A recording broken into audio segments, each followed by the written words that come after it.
Discussing today, we are going to discuss about struts framework. Okay, तो strut framework क्या होता है, इसकी मदद से हम क्या करते हैं, ये सारी चीज़ें आज हम पढ़ेंगे। जो एजेंडा हमारा होने वाला है वो स्ट्रट के बारे में एक बेसिक इंफॉर्मेशन गैदर करना, features of struts, architecture of struts, component of struts, और फिर इसके बाद ये चीज़ समझने के बाद हम ये कोशिश करेंगे कि एक एप्लीकेशन हम बनाएं उस फ्रेमवर्क की मदद से जिसको कि कहते हैं स्ट्रट। तो बेसिकली अगर हमने एक नाम सुना है स्ट्रट फ्रेमवर्क, इसकी मदद से हम क्या कर सकते हैं, तो सबसे जो मेन डबल कोट्स के अंदर एक बात आती है कि हम यहाँ पर डेवलप कर सकते हैं एक वेब एप्लीकेशन। तो स्ट्रट फ्रेमवर्क की मदद से हम जावा की वेब एप्लीकेशंस को डिज़ाइन करते हैं, कंप्लीट पैकेज। ओके, इतनी बात समझ में आ गई। नेक्स्ट क्या है, अब ये स्ट्रट फ्रेमवर्क किस आर्किटेक्चर पे बेस्ड होता है, तो हम यहाँ पर एक आर्किटेक्चर का नाम सुनते हैं MVC आर्किटेक्चर। ठीक है, जैसे हमने एक आर्किटेक्चर पढ़ा वॉन न्यूमैन आर्किटेक्चर, जिसपे आपका बेस्ड होता है कंप्यूटर सिस्टम।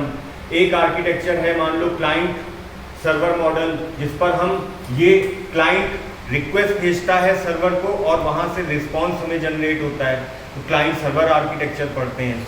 उसी तरह हम यहाँ पर एक MVC आर्किटेक्चर पढ़ते हैं, जिसका की मतलब होता है M means model, V means view and C means controller. यहाँ पर हम अपने UI को किसी, जो हमारी UI है वो आपका कहाँ से आएगा, व्यू मॉडल। जो व्यू मॉडल है उसमें आपका HTML JSP that corresponds to your UI part. Okay, model है वो आपका सर्वलेट, जो आपके वेब सर्वर पर जो एप्लीकेशन आपने जावा की कोड लिख रखी है सर्वलेट के फॉर्म में, वो आपको मॉडल व्यू में मिलेगी। फिर उसके बाद MVC आर्किटेक्चर में थर्ड पार्ट है आपका कंट्रोलर। कंट्रोलर का काम होता है कि आपके UI को और वेब सर्वर पे मौजूद एप्लीकेशन को के बीच में एक ब्रिज की तरह काम करना। ठीक है, तो MV को यानी कि मॉडल और व्यू को कनेक्ट करने वाला एक ब्रिज जो आपका कहलाएगा वो कंट्रोलर। तो ये MVC आर्किटेक्चर का एक जस्ट है, डिटेलिंग इसमें बहुत सारी है, लेकिन हमने यहाँ पर इसको समराइज फॉर्म में आपको बता दिया। एक प्रोग्रामर थे क्रैग मैक्लेहन, इन्होंने अपाचे कंपनी को सन 2000 में एक एप्लीकेशन फ्रेमवर्क बना करके दिया जो कि कहलाता है स्ट्रट 1.0 एंड 2.0। ठीक, अपाचे कंपनी को स्ट्रट फ्रेमवर्क बना करके दिया। अब हमारे पास एक यहाँ पर एक आप बात समझ लो, पोजो क्या होता है, एक शॉर्ट है। POJO means plain old Java object. इसका मतलब होता है not bounded to any class definition, so any Java program can use it. अब इसका रेफरेंस यहाँ पर आएगा जब हम स्ट्रट 1 और स्ट्रट 2 देखेंगे। स्ट्रट 1 और स्ट्रट 2 क्या है, ये आपके वर्जन्स हैं स्ट्रट फ्रेमवर्क के। पहला वर्जन आपका आया था सन 2000 में, और जो सेकंड वर्जन आया था वो आया था नवंबर 2019 में। अब इसके कुछ कॉन्सेप्ट है कि क्या डिफरेंस है इनमें, दोनों एक दूसरे से कैसे अलग हैं, ये हम देखते हैं। स्ट्रट 1 के अंदर जो एक्शन क्लास होती है वो आपकी पोजो नहीं होती है। मैंने आपको पोजो अभी बताया कि पोजो एक ऐसी क्लास है जिसकी क्लास डेफिनेशन किसी के साथ बाउंड नहीं होती है, एंड एक ऐसा ऑब्जेक्ट जिसकी क्लास डेफिनेशन किसी के साथ बाउंड नहीं है और किसी भी जावा प्रोग्राम में हम उसको यूज कर सकते हैं। तो स्ट्रट 1 में action class is not POJO, need to inherit the abstract class. पहला पॉइंट। स्ट्रट 2 की क्या कंडीशन कहती है कि यहाँ पे जो एक्शन क्लास होगी वो पोजो होगी, और we don't need to inherit the abstract class in our strut 2 framework.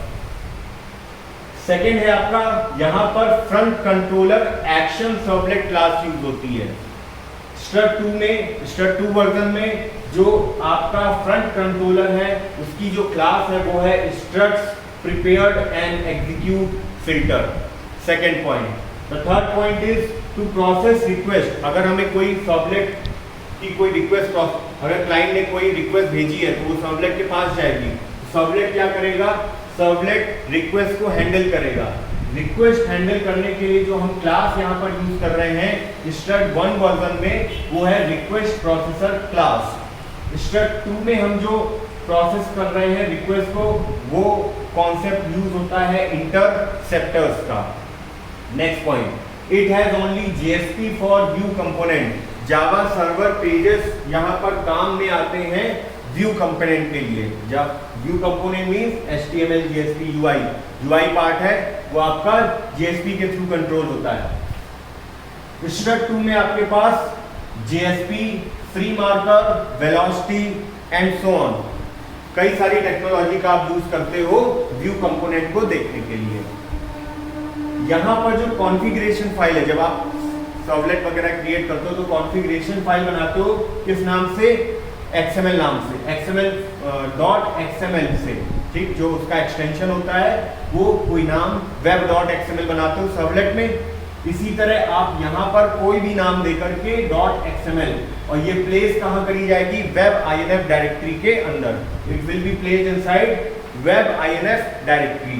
struct 2 version में जो कॉन्फ़िगरेशन फाइल होगी उसका नाम होगा structs.xml and it will be placed inside class directory. And the last point is action and model are separate, and in struct 2 version action and model are combined within the class directory. ये part 1 था। अब हम इसके आगे पढ़ेंगे feature of structs part 2 में, architecture of structs part 3 में, component of structs part 4 में, और एप्लीकेशन बनाएंगे पार्ट 5 मॉड्यूल में। तो आप आगे के वीडियोस इस तरह से देखते रहिए।